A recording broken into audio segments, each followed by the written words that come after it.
ले अपनी चारपाई पे बिस्तर के अंदर मुंह दे के भी दर्द से कहेंगे ना माफ कर दे तो वो तो मेहरबानी बड़ा है।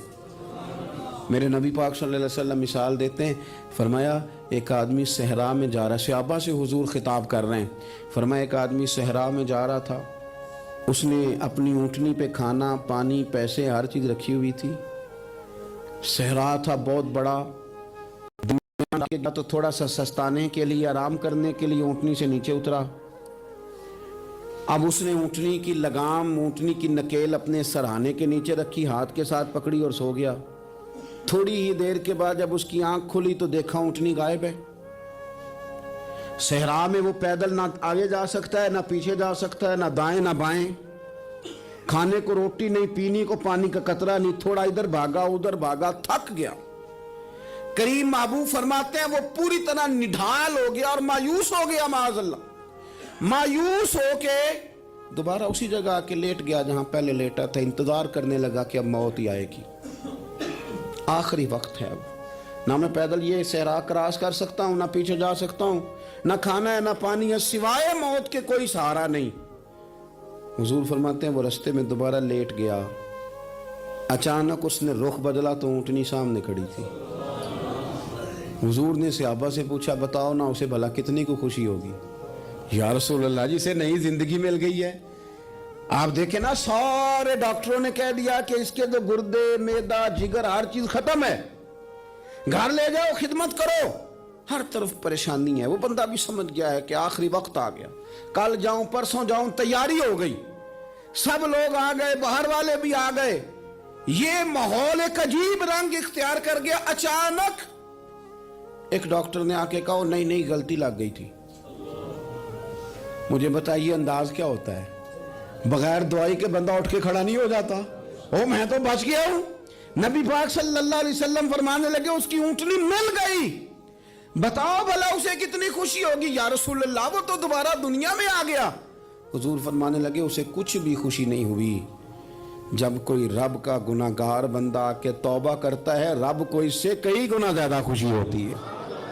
मेरा बंदा आ गया, मेरा बंदा आ गया, मेरे घर आ गया। उसने आंसू बहाए हैं, उसने कहा अल्लाह मैं तेरा ही हूँ, तेरा ही रिज़्क़ खाता हूँ, तेरी ही ज़मीन पे रहता हूँ, तेरे नाम से मेरी सांसें चलती हैं। वो आ गया।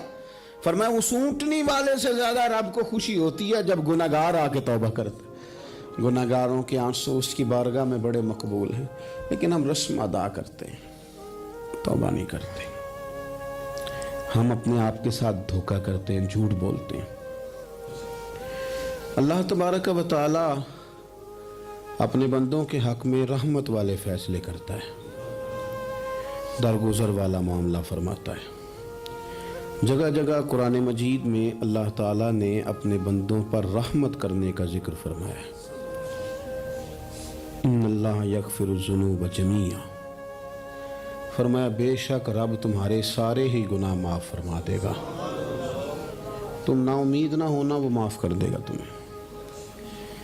कुरान मजीद में फरमाया इन्नल्लाह बिन्नासी लरऊफुर रहीम, बेशक अल्लाह अपने बंदों पर बड़ा ही मेहरबान और निहायत ही रहम करने वाला रऊफ और रहीम है, बड़ा मेहरबान है, करम फरमाता है। अल्लाह ताला अपने बंदों से बड़ा जल्द राज़ी हो जाता है। माँ प्यार करती है अपने बच्चे से, लेकिन वो नाराज़ भी हो जाती है बाज़ चीज़ों पे, बाज़ मामलात उसका दिल भी दुखाते हैं।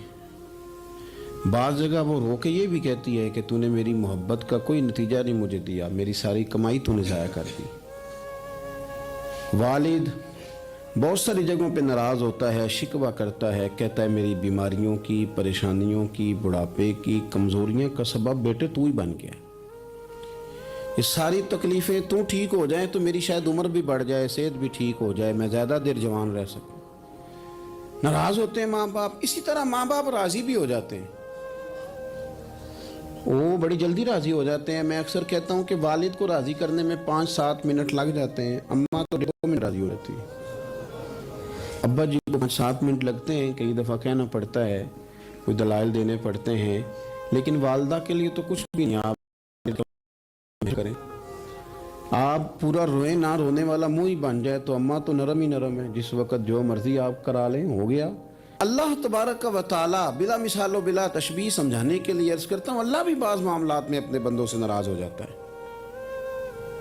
وہ کہتا ہے میں تکبر کرنے والوں کو پسند نہیں کرتا، وہ کہتا ہے فسادی پسند نہیں ہے، وہ فرماتا ہے کہ راہوں میں کجی کرنے والے پسند نہیں ہیں، وہ فرماتا ہے کہ بدعہدیاں کرو گے تو میں صبح قیامت تم سے سوالات کروں گا۔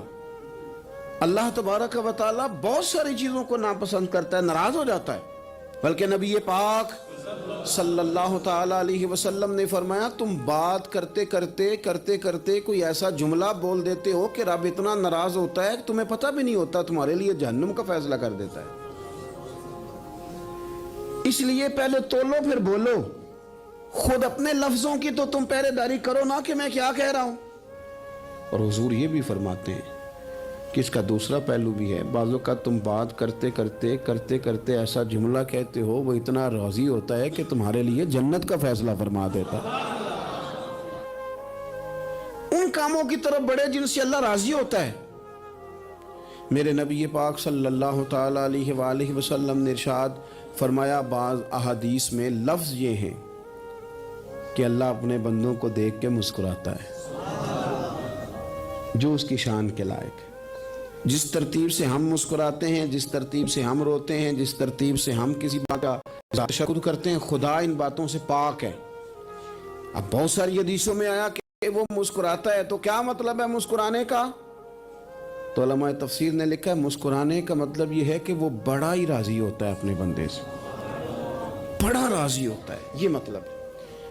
ایک تو مسکرانے کا مطلب یہ کہ وہ بڑا راضی ہو گیا، وہ مسکرا دیا اپنے بندے پہ۔ اور ایک اس کا معنی خود نبی پاک صلی اللہ تعالی علیہ وسلم نے بیان فرمایا، مسند امام احمد بن حنبل میں حدیث ہے، حضور سید عالم علیہ السلام سے صحابہ نے پوچھا یا رسول اللہ شہید تو بڑے لوگ ہوتے ہیں، شہیدوں میں افضل کون ہے؟ تو اللہ کے حبیب علیہ السلام فرمانے لگے وہ والا بندہ جو ڈٹ گیا تھا کافروں کے مقابلے میں، وہ ہلا نہیں، پوری طرح ڈٹ کے جو لڑا وہ شہداء میں افضل ہے۔ حضور فرماتے ہیں وہ جنت کے بالا خانوں میں سیر کرے گا اور رب اسے دیکھ کے مسکرائے گا، رب اسے دیکھ کے مسکرائے گا، اللہ تعالیٰ مسکراتا ہے اسے دیکھ کے۔